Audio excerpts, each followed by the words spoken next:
Hello friends, welcome back to our channel. இன்றைக்கி நம்ம பார்க்க போகிற ரெசிபி என்னென்னு பார்த்தீங்கன்னா, ஆட்டு தலக்கறி குழம்பு எப்படி பண்ணுறதுன்னு தான் பார்க்க போகிறோம். இந்த குழம்பு பண்ணுறதுக்கு தேவையான பொருட்கள்னு பார்த்திங்கன்னா, இஞ்சி பூண்டு விழுது, அதுக்கோட சேர்த்துட்டு நம்ம புதினா, மல்லி, சின்ன வெங்காயம் சேர்த்து அரைச்சிக்கிற ஒரு விழுது வேணும். மசாலா ஐட்டம்னு பார்த்திங்கன்னா உப்பு, மஞ்சள், மிளகாய்த்தூள், அப்புறம் மட்டன் மசாலா நான் ஆட் பண்ணியிருக்கேன். ஒரு மீடியம் சைஸ் தக்காளியும், ஒரு சின்ன சைஸுக்கு வந்துட்டு நெல்லிக்காய் சைஸ், பெரிய நெல்லிக்காய் சைஸுக்கு வந்து புளியும் கரைச்சி வச்சுக்கோங்க. தேங்காய் வேணும்னா யூஸ் பண்ணிக்கலாம். நான் இது இட்லிக்கு வைக்கிறனால நான் கொஞ்சம் தண்ணியாக தான் வைக்கிறேன். அதனால் நான் இதில் தேங்காய் அரைச்சி விடலை. இல்லைனா நீங்கள் தேங்காவையும் கசகசாவையும் சேர்த்து அரைச்சி அதை ஒரு பேஸ்ட்டு எடுத்து வச்சுக்கோங்க. நீங்கள் நம்ம சேனலுக்கு புதுசுனா ப்ளீஸ் அந்த சப்ஸ்கிரைப் பட்டனை கிளிக் பண்ண மறந்துடாதீங்க. அதோட பக்கத்தில் இருக்க பெல் ஐக்கானையும் கிளிக் பண்ண மறந்துடாதீங்க. உங்களோட லவ் அண்ட் சப்போர்ட் எனக்கு கண்டிப்பாக தேவை.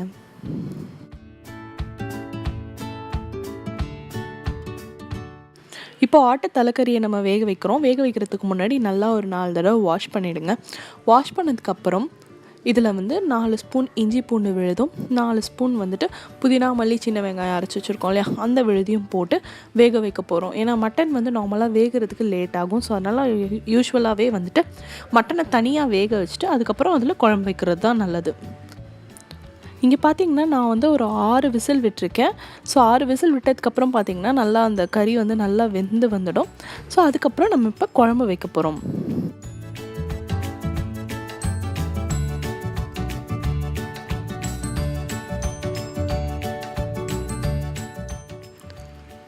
ஆறு விசில் விட்டு முடிச்சாச்சுங்க. இப்போ நம்ம மட்டன் நல்லா வெந்துடுச்சு. ஸோ இதை ஓப்பன் பண்ணதுக்கப்புறம் நம்ம இதிலேயே குழம்பு வைக்க போகிறோம். குழம்பு வைக்கிறதுக்காக நான் திரும்ப அதை ஸ்டவ்வில் வச்சு ஆன் பண்ணி மீடியம் ஃப்ளேமில் வச்சுருக்கேன். இதில் இப்போ நான் வெறும் மசாலா ஐட்டம்ஸ் ஆட் பண்ண போகிறேன். என்னென்னா வெறும் மஞ்சள், மிளகா பொடி அண்ட் உப்பு போட்டு நல்லா கொதிக்க விட போகிறேன். இப்போ நான் மட்டன் மசாலா ஆட் பண்ண மாட்டேன். மட்டன் மசாலா கொஞ்சம் நேரம் கழித்து தான் ஆட் பண்ணுவேன். ஸோ முதல்ல இது மூணையும் விட்டு நல்லா கொதிக்க விட போகிறேன். கொதித்து வந்ததுக்கப்புறம் நம்ம அதுக்கப்புறம் கடைசி மட்டன் மசாலா ஆட் பண்ணிக்கலாம்.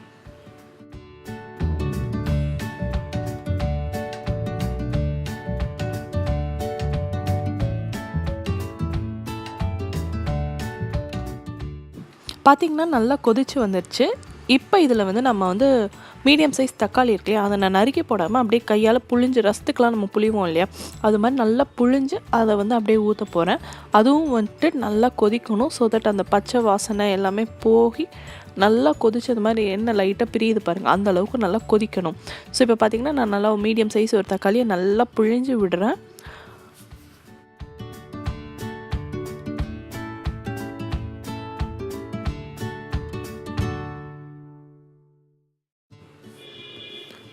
இப்போ இந்த தக்காளியும் நல்லா கொதிக்கட்டுங்க. கொதித்ததுக்கப்புறம் நம்ம டேஸ்ட் பார்த்துக்குவோம். ஸோ டேஸ்ட் பார்த்துட்டு இப்போ உங்களுக்கு காரம் கரெக்டாக இருக்குது அப்படின்னா மட்டன் மசாலா கொஞ்சம் கம்மியாக போட்டுக்கோங்க. இல்லை காரம் கம்மியாக இருக்குன்னா நீங்கள் மட்டன் மசாலா கொஞ்சம் கூட போட்டுக்கலாம். ஸோ நான் டேஸ்ட் பார்க்குறேன். டேஸ்ட் பார்த்துல எனக்கு கொஞ்சம் காரம் கம்மியாக தான் தெரியுது. அதனால் நான் 2 ஸ்பூன் மட்டன் மசாலாவும் ஆட் பண்ணிக்கிறேன். இதில் உங்களுக்கு மட்டன் மசாலா பிடிக்காது அப்படின்னா நீங்கள் மிளகா பொடி மட்டுமே வச்சு நீங்கள் உங்கள் டேஸ்ட்டுக்கு ஏற்றாப்புல காரத்தை இன்க்ரீஸ் பண்ணிக்கலாம். இதில் உப்பு கம்மியாக இருக்கனால இப்போ நான் உப்பும் ஆட் பண்ணிக்கிறேன்.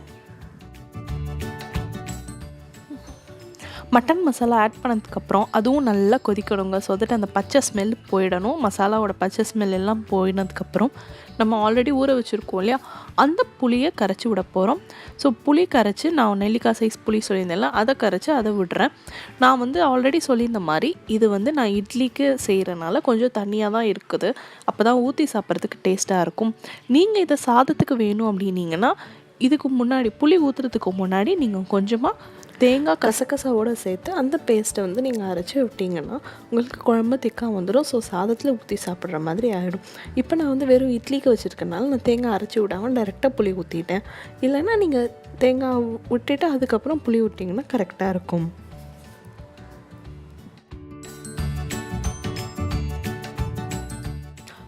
நல்லா குழம்பு கொதித்து வந்துடுச்சுங்க. இனி கடைசியாக நம்ம தாளிக்க மட்டும்தான் செய்யணும். சாரி, நான் தாளிக்கிற வீடியோ எடுத்துட்டேன்னு நினச்சிட்டு இருந்தேன். பட் ஆனால் எடுக்க மறந்துட்டேன். ஸோ நார்மலாக நம்ம தாளிக்கிற மாதிரி தான் கொஞ்சமாக எண்ணெய் விட்டுட்டு அதில் பட்டை, கிராம்பு, பிரிஞ்சி இலை போட்டுட்டு அது நல்லா பொரிஞ்சு வரும்போது கொஞ்சமாக கருவேப்பிலை, சின்ன வெங்காயமும் போட்டு நல்லா தாளித்து அதை இந்த குழம்புல ஊற்றிட்டிங்கன்னா அவ்வளோதாங்க. ரொம்ப மணமாக ரொம்ப சுவையான தலக்கறி குழம்பு ரெடி ஆகிடுச்சு. இந்த ரெசிபி உங்களுக்கு பிடிச்சிருந்ததுன்னா லைக் பண்ணுங்கள், ஷேர் பண்ணுங்கள் அண்ட் எப்படி இருந்ததுன்றதை ட்ரை பண்ணி பார்த்துட்டு கமெண்ட் செக்ஷனில் சொல்ல மறந்துடாதீங்க. இன்னொரு இன்ட்ரெஸ்டிங்கான வீடியோவோட உங்களை அடுத்த தடவை சந்திக்கிறேன். until then bye bye.